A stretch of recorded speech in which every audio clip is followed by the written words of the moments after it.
Hello, good evening. देखिए, जिस तरह से मैंने अभी जो 17-18 वीडियो बनाई है इलेक्ट्रिकल से रिलेटेड, और इलेक्ट्रिकल की मैंने 17-18 वीडियो अपने यूट्यूब चैनल पे अपलोड की हुई हैं। उसके साथ-साथ अभी मैंने आज से एक नया टॉपिक लिया है, स्टील फिक्सर, क्योंकि इसकी काफ़ी डिमांड आ रही है स्टील फिक्सर की। और इज़राइल से जितने भी लोग मेरे टच में आए हैं अभी, जो मेरे सिखाए हुए लोग जो इज़राइल गए हुए हैं और जो वहाँ पे काम कर रहे हैं, तो उन्होंने मेरा नंबर दिया अपने फ़ेसबुक पर, और उसकी वजह से फिर मेरे पास काफ़ी फ़ोन कॉल आ रही हैं 2-3 दिन से। तो लोग काफ़ी डिमांड कर रहे हैं कि उनका मतलब काम किस तरह से सिखाया जाता है, कौन-कौन से काम सिखाते हैं, तो उसमें स्टील फिक्सर का काम लोगों के ज़हन में ज़्यादा है। जो लोग आसानी से सीख के बहुत जल्दी उसको 15 दिन में कवर करके आसानी से जा सकते हैं बाहर, ठीक है? तो आज मैं उसी टॉपिक को ले रहा हूँ, उसी टॉपिक को लेके मैंने एक वीडियो बनाना शुरू किया है। तो आज से हम डिस्कस करेंगे कि हम स्टील फिक्सर का काम कितनी जल्दी आसानी से कैसे सीख सकते हैं। और इसमें जो थ्योरेटिकल पोर्शन है, जो भी थ्योरेटिकल पोर्शन है, उस पोर्शन को मैं कवर करने की पूरी-पूरी कोशिश करूँगा, ठीक है?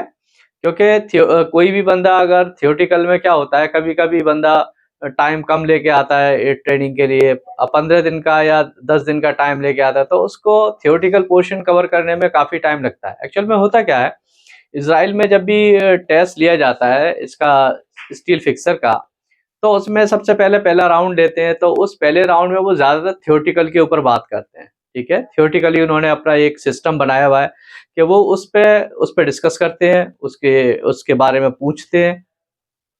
उसके बाद जब वो राउंड क्लियर हो जाता है, उसके बाद फिर वो सेकंड राउंड शुरू करते हैं, जब वो क्लाइंट के साथ फिर राउंड करवाते हैं, ठीक है?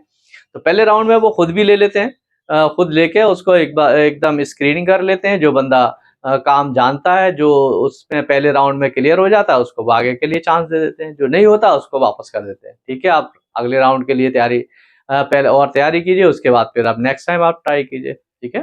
तो ये होता है। तो मैं अभी पहला जो थ्योरेटिकल पोर्शन है वो मैं क्लियर करने की कोशिश करूँगा, क्योंकि प्रैक्टिकली तो करवाना ऑनलाइन पॉसिबल नहीं है। वो तो जब आप कभी मुझसे मुलाकात होगी, जब सेंटर पे कभी आएँगे, तो फिर उस टाइम पे पॉसिबल है कि आपको कवर किया जाएगा। लेकिन प्रैक्टिकल थ्योरेटिकली जो है वो हम काफ़ी हद तक कवर कर सकते हैं। क्योंकि अगर हमारे ज़हन में एक पिक्चर बनी होगी, पिक्चर बनी हुई है काम की कि भई हमें ये चीज़ याद करनी है, उसके बाद फिर इस पे प्रैक्टिकल करना है। तो अगर हमारा थ्योरेटिकल पोर्शन कवर हो जाता है, तो मैं समझता हूँ कम से कम 40% उसका काम हो जाता है। 40% कवर होने के बाद जब बंदा आएगा, तो उसके पास सिर्फ एक ही टारगेट होगा कि उसने प्रैक्टिकली इन सारी चीज़ों को अंजाम देना है, प्रैक्टिकली सारी चीज़ों को करना है। उसका एक पहला राउंड तो थ्योरेटिकल का क्लियर हो ही जाएगा, अगर वो इन वीडियोज़ को पूरी तरह से देखता है तो, ठीक है? तो क्योंकि उन लोगों का जो एक सिस्टम बना हुआ है, क्या-क्या वो चेक करते हैं, वो उसी को ही मैंने लिया हुआ है सारा, क्योंकि मैं ट्रेन करता रहता हूँ बंदों को। और बंदे काफ़ी लोग काफ़ी बंदे मेरे ट्रेनिंग के बाद यहाँ से सीख मेरे पास से सीख के मैंने उनको जो ट्रेंड किया, उसके बाद वो इज़राइल में जॉब कर रहे हैं। और उन्हीं के ज़रिए से ही वो उन्होंने मेरा नंबर दिया कि हाँ जी, आप इस नंबर पे कॉन्टैक्ट कीजिए, तो मैंने काफ़ी कॉल मेरे पास आ रही हैं, काफ़ी लोगों की जो इज़राइल जाने वाले लोग हैं, ठीक है? तो आज से हम शुरू करेंगे इस चीज़ को, स्टील फिक्सर को, फिर जो छोटे-छोटे हमारे ट्रेड्स हैं उनको लेंगे। पहले स्टील फिक्सर लेंगे, फिर उसके बाद शटरिंग कारपेंटर लेंगे। इलेक्ट्रिकल का तो चल ही रहा है, प्लम्बिंग का ले लेंगे उसके बाद, ठीक है? तो सबसे पहले देखिए होता क्या है, एक तो आप सबसे पहला काम करेंगे मेज़रमेंट टेप, ठीक है? मेज़रमेंट टेप के लिए आपने क्या करना है, एक तो मेज़रमेंट टेप खरीदना है। एक 3 मीटर का एक मेज़रमेंट टेप खरीदना है, या 5 मीटर का मिल जाता है तो बहुत अच्छी बात है। तो 5 मीटर वाला एक मेज़रमेंट टेप खरीदें और घर पे उसकी प्रैक्टिस आज ही से शुरू कर दें, ठीक है? किसी भी ट्रेड के लिए मेज़रमेंट टेप बहुत ज़रूरी है। सबसे पहला सवाल मेज़रमेंट टेप के ऊपर ही होता है, ठीक है? अगर उसमें आप मेज़रमेंट टेप में क्लियर हो जाते हैं, फिर उसको वो आगे चीज़ें पूछा, अगर नहीं बता पाते तो एक आपका माइनस पॉइंट बन जाता है उसी जगह पे, ठीक है? तो सबसे पहले मेज़रमेंट टेप। दूसरी चीज़, जब भी आप कटिंग लेंथ निकालेंगे तो मेज़रमेंट टेप, रिंग बनाएँगे तो मेज़रमेंट टेप, फिर आप सरिया की बंधाई करेंगे तो मेज़रमेंट टेप, सारी में मेज़रमेंट टेप आएगा। तो सबसे पहले तो एक मेज़रमेंट टेप खरीदें, अपने पास रखें और डेली बेसिस पे उसकी प्रैक्टिस करें। मैंने अपनी एक वीडियो बनाई हुई है, जो मैंने आज लिंक शेयर किया है आप लोगों को, जो जितने भी लोगों के नंबर मेरे पास थे व्हाट्सएप पे, मैंने उनको अपना एक लिंक शेयर किया। व्हाट्सएप चैनल, व्हाट्सएप पे मैंने अपनी वीडियो यूट्यूब को लिंक किया हुआ है, उसका शेयर मैंने आपको लिंक आपको मैंने शेयर कर दिया, ठीक है? तो उसको आप जो नाज़िम इलेक्ट्रोमैकेनिकल सॉल्यूशंस के नाम से है, यूट्यूब चैनल है जिसको मैंने व्हाट्सएप से लिंक किया और व्हाट्सएप का लिंक मैंने आपके साथ आपके उस पे डाल दिया, ठीक है? तो उसमें आपने जो पहली वीडियो है इलेक्ट्रिकल की, उस इलेक्ट्रिकल की वीडियो में मैंने मेज़रमेंट टेप को बहुत अच्छी तरह से समझाया हुआ है। आप उसमें पहली वीडियो को देखेंगे तो उसमें पहली वीडियो में मेरा मेज़रमेंट टेप का पूरा एकदम बहुत अच्छी तरह से समझाया हुआ है। बार-बार उसको रिपीट करने से कोई फ़ायदा नहीं, अगर कोई चीज़ है पहले से ऑलरेडी, तो आप उसको उस पे जाकर देख सकते हैं। तो इलेक्ट्रिकल की जो पहली वीडियो, पहला एपिसोड है, एपिसोड नंबर 1, उस पे मेज़रमेंट टेप के बारे में बहुत अच्छी तरह से पूरा एक-एक चीज़ क्लियर करके मैंने दिया हुआ है। तो उससे आपने तैयारी करनी है मेज़रमेंट टेप की। दूसरी चीज़, अब सरिया के साइज़, दूसरा टॉपिक आता है, सरिया के साइज़ के बारे में पूछा जाता है, कौन-कौन से बार यूज़ किए जाते हैं इसमें कंस्ट्रक्शन में। तीसरी चीज़, ओवरलैपिंग क्या होती है? ओवरलैपिंग कितनी रखी जाती है? क्या उसका रूल है? वो उसके रूल के हिसाब से पूछा जाता है ओवरलैपिंग का। फिर ओवरलैपिंग के बाद कोई भी जॉइंट जब हम लगाते हैं तो कुछ कपलर जॉइंट भी आते हैं। ओवरलैपिंग जब सरिया की मोटाई बढ़ जाती है तो उसमें फिर कपलर जॉइंट डालते हैं। उसके बारे में डिस्कस करेंगे। तीसरी चीज़, कवरिंग, यानी कि हम जो बार लेते हैं तो उसको कंक्रीट में कितना कवर करते हैं, वो चीज़ हो गई, उस टॉपिक को लेंगे। ये कवरिंग के नाम से जानी जाती है, इसके बारे में सवाल होते हैं। उसके बाद रिंग मेकिंग, ठीक है?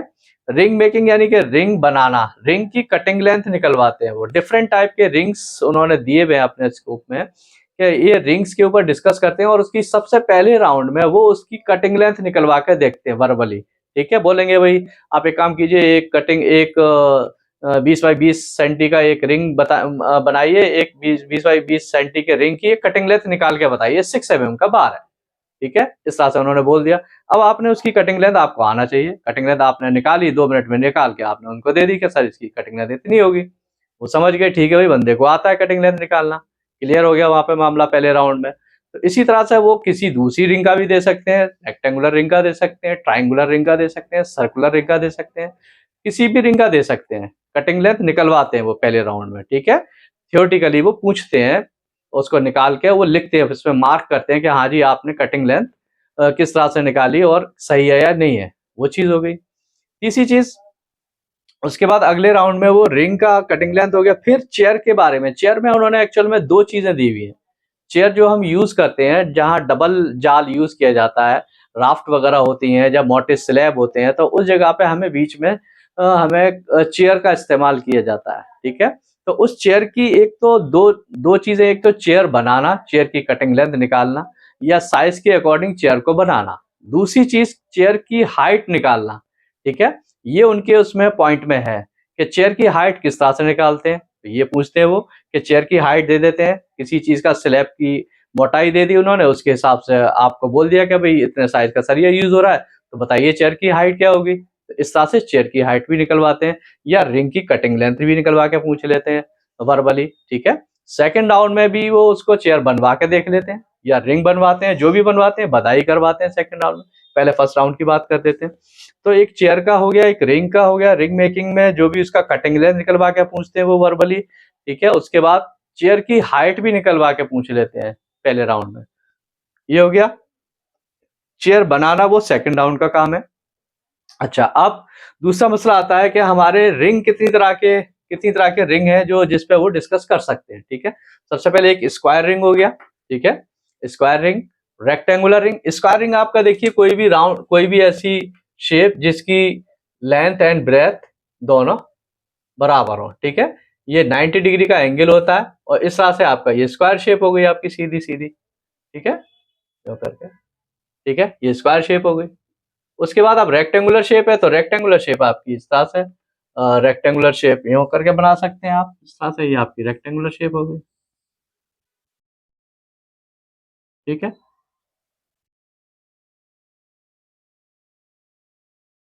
ठीक है? ये रेक्टेंगुलर शेप हो गई, ये भी 90 डिग्री के एंगल पर होती है, ठीक है?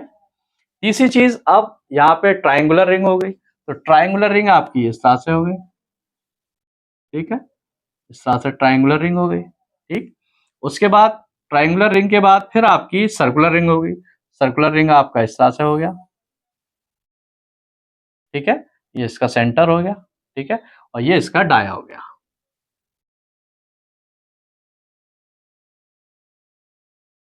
ठीक है? तो ये आपका सर्कुलर रिंग हो गया। उसके बाद स्क्वायर डबल, स्क्वायर डबल के बारे में पूछते हैं। स्क्वायर डबल का क्या सिस्टम होता है, ठीक है, यूं करके आपने एक स्क्वायर डबल बनाई, सबसे पहले आपने ये लिया साइज, इस तरह से लिया, ठीक है, इसको इस तरह से बनाया, यहाँ से पहुंचे, यूं करके आपने इसको लिया, इसको इधर लिया, इसको इधर लिया, इसको इधर लिया, यूं करके करके ये आपने स्क्वायर डबल बना दिया, ठीक है, ये आपकी स्क्वायर डबल हो गई। इस तरह से ही बनवा सकते हैं, ठीक है, स्क्वायर डबल। उसके बाद रेक्टेंगुलर डबल भी इसी तरह से बन जाएगी। इसी तरह से आपकी L shape double, L shape में एक्चुअल में दो चीजें आ जाती हैं, एक तो ये रेक्टेंगुलर डबल हो गई, रेक्टेंगुलर डबल आपकी इस तरह से बन जाती है, यूं करके आपने ली, इस तरह से ली, यहाँ करके उठाया बीच में से, इस तरह से यूं किया, ये किया, ये किया,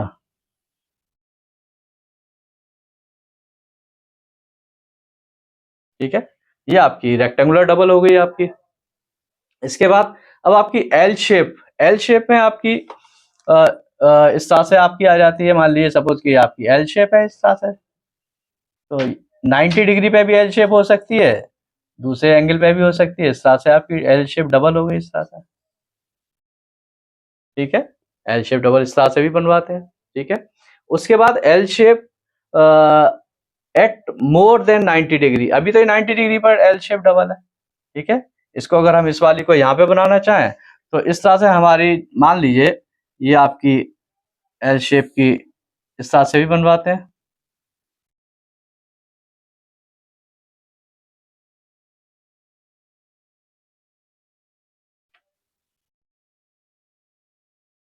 ये एक ये वाली आ जाती है इसमें।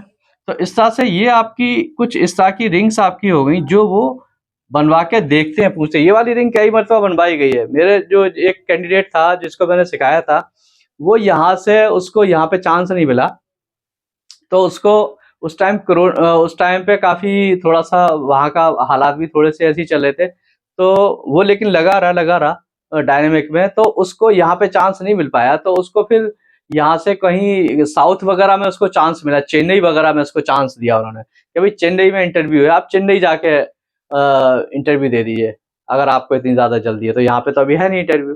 तो वो बंदे, दो बंदे थे मेरे सिखाए हुए, वो दोनों चेन्नई गए, और चेन्नई जाके जब उन्होंने वहां पे इंटरव्यू दिया तो उनसे ये वाला रिंग बनवाया था, ये वाला 90 डिग्री से ज्यादा थोड़ा सा एंगल लेके उन्होंने इस तरह से ये शेप दे दी, और यहाँ से डिफरेंट साइजेस थोड़े से कर दिए, चेंज कर दिया, ये वाला रिंग बनवाया था उनसे वहां पे, और दोनों लोगों ने ये वाला रिंग बना दिया, दोनों पास हो गए, आज इजराइल में जॉब कर रहे हैं दोनों लोग, ठीक है। तो इस तरह से ये कुछ शेप हुई जो मैंने आपको अभी ऐसी वर्बली बताई है कि इस तरह से आपकी शेप होती है रिंग्स की, और इनको इस तरह से आप इसका एक स्क्रीनशॉट ले लें। उसके बाद फिर इनको थोड़ा सा कटिंग लेंथ के बारे में थोड़ा सा समझाएंगे, और थोड़ा सा डीपली समझाएंगे। अभी आप इसका एक स्क्रीनशॉट ले लें।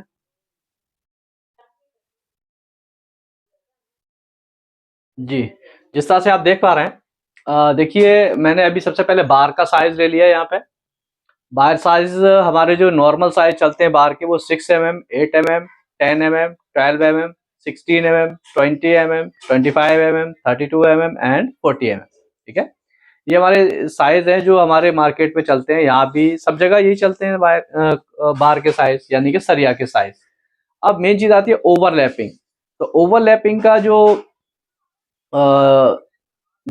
लेंथ है ओवरलैपिंग की, जो यहाँ से यहाँ तक की जो लेंथ, जितना हमारा ऊपर एक दूसरे सरिया के ऊपर चढ़ा के इसको बांधा जाता है वायर की मदद से, ये आपकी ओवरलैपिंग कहलाती है, यहाँ से यहाँ तक कितनी दूरी, ठीक है।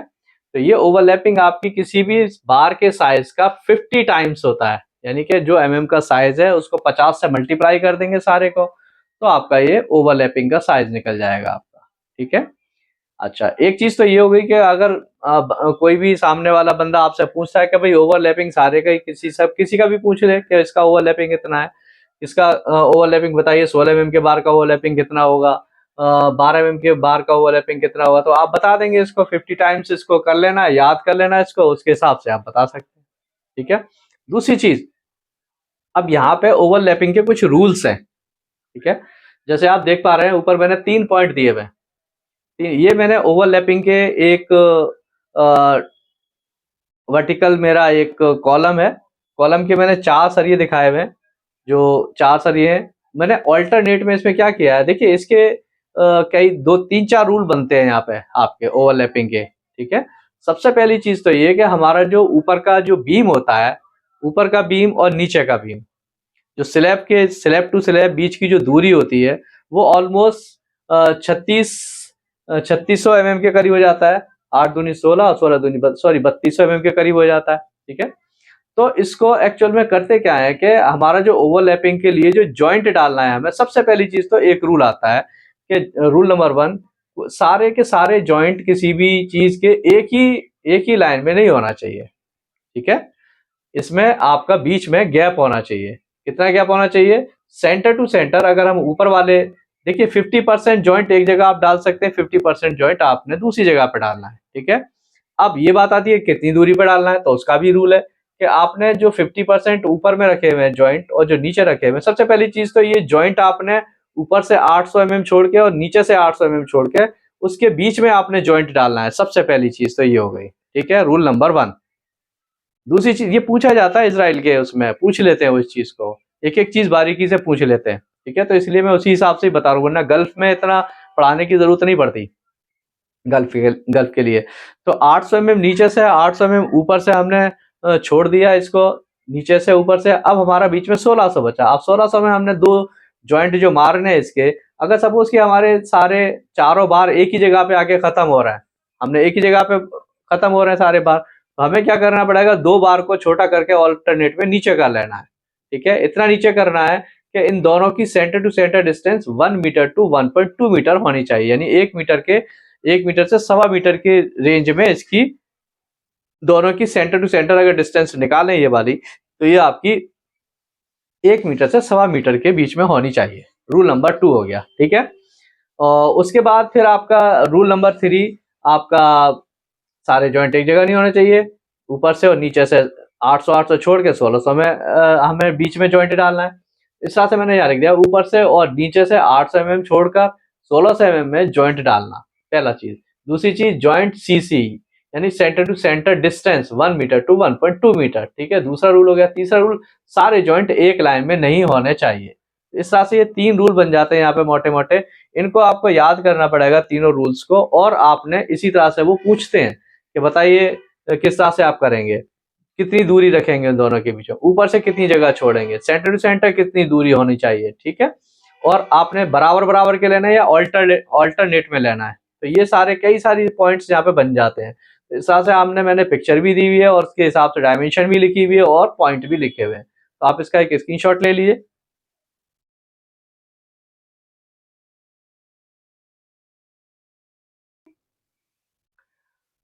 अब यहाँ पे जैसे आप अभी आपने मैंने जो आपको ओवरलैप के बारे में समझाया था, अब ओवरलैप में यहाँ पे एक चीज और आती है। देखिए, जब बार का साइज जब बड़ा हो रहा है, मोटाई उसकी बढ़ रही है, तो उस केस में क्या होता है, जैसे ज्यादातर फिर उसमें कपलर जॉइंट डाला जाता है।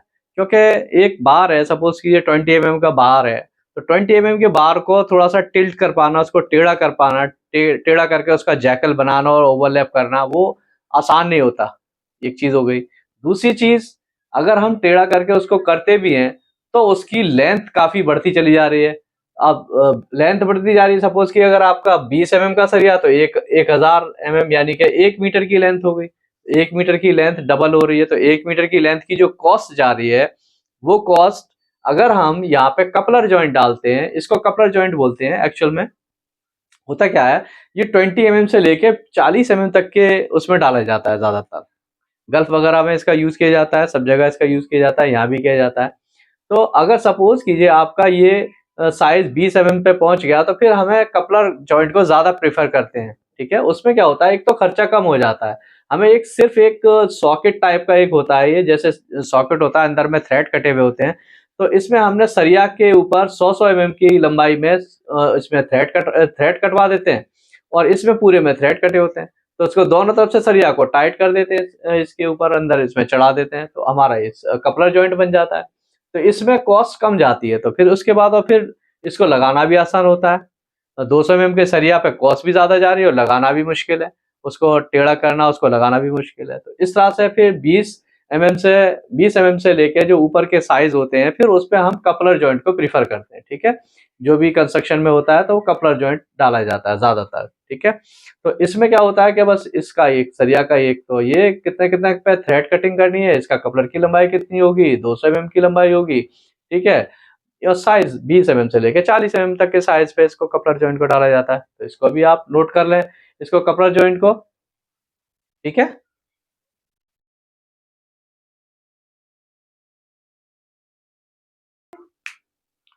तो जिस तरह से मैंने आज आपको स्टील फिक्सर के बारे में एक बेसिक उसके बारे में समझाया कि इसमें किस तरह से हम थियोरेटिकली कितना पोर्शन हम कवर कर सकते हैं बगैर ट्रेनिंग के, तो ये आप आसानी से कर सकते हैं। इसको अगर गहराई से आप याद करेंगे तो आपके लिए काफ़ी मटेरियल पहले से ही तैयार हो जाएगा, यानी कि पहला राउंड आप निकाल सकते हैं आसानी से। लेकिन दूसरे राउंड के लिए आपको प्रैक्टिकली इसको करना बहुत ज़रूरी है। अगर नहीं करेंगे तो दूसरे राउंड में फंस जाएंगे जब फाइनल का राउंड आएगा तो। ठीक है, तो इसलिए आपको आप घर पे ही इसकी तैयारी करें, और अगर टाइम मिले तो इंस्टीट्यूट पे तैयारी करें आके। अगर आप नहीं आ पा रहे किसी वजह से, तो घर पे आप इसकी पहले राउंड को तैयार करें, प्रिपेयर करें इसको, ठीक है। उससे ये फायदा होगा, जब भी आप आएंगे सीखने के लिए, फिर आपके लिए कुछ मटेरियल आपके दिमाग में होगा, फिर आपको आसान होगा, फिर छोटी छोटी चीजें समझाने की जरूरत नहीं पड़ेगी। उसमें फिर आसानी से आप उसको प्रैक्टिकली कर पाएंगे, जल्दी जल्दी कवर कर पाएंगे, और उसके लिए आपको बहुत बेनिफिट भी मिल जाएगा। आसानी से आपका कॉन्फिडेंस भी बढ़ा हुआ होगा, और आज जाके आप बड़ी उसके साथ आप इंटरव्यू भी दे सकते हैं, ठीक है। तो आज के एपिसोड में इतना ही। इसको लोगों को शेयर कीजिए, और ख़ास तौर पे जो इज़राइल के लिए ट्राई कर रहे हैं उनको भी शेयर कीजिए, ठीक है। और इसी तरह से मैं अब इसको आगे बढ़ाऊँगा। जो स्टील फिक्सर है, तो इसको पहले कंप्लीट करेंगे, उसके बाद फिर कोई दूसरा टॉपिक लेंगे, ठीक है। उसके बाद फिर शटरिंग कारपेंटर का जो ज़्यादा लोग उसमें इंटरेस्टेड है, शटरिंग कारपेंटर में सबसे ज़्यादा, इसमें स्टील फिक्सर में, उसके बाद शटरिंग कारपेंटर में, तो पहले इन 2 को कवर करेंगे, ठीक है। ओके, गुड नाइट, अपना ख्याल रखिए, और इसको चैनल को ज़्यादा से ज़्यादा शेयर कीजिए, इसको देखिए और इसको लाइक एंड सब्सक्राइब कीजिए, जिससे कि आपको भी फ़ायदा मिले, औरों को भी फ़ायदा मिले, ठीक है। मेरा काम है आप तक पहुँचाना, आपका काम है औरों तक पहुँचाना। Okay, good night.